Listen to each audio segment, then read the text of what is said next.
हम कभी मंदिर नहीं गए हैं। उन्होंने कभी कश्मीर नहीं देखा है।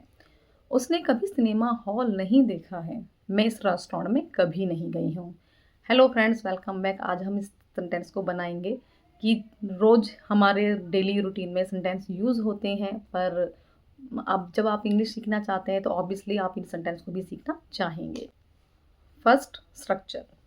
सब्जेक्ट प्लस हैज़ या have plus never plus been to place. It mean subject वहाँ कहीं कभी भी नहीं गया या गई हूँ। Used in present perfect tense to talk about life, experience or lack of them up to now. It means आप कभी गए ही नहीं हैं, या तो आपके पास टाइम ही नहीं है या आपको मौका ही नहीं मिला। एग्जाम्पल्स, मैं वहाँ कभी नहीं गया हूँ। I have never been there. I have never been there.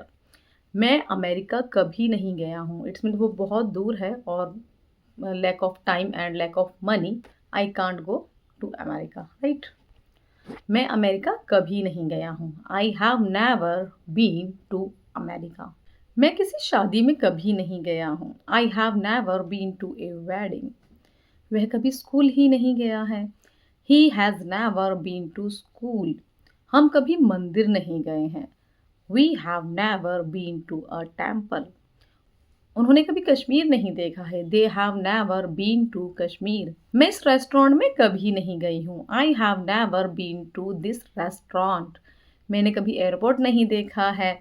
I have never been to the airport.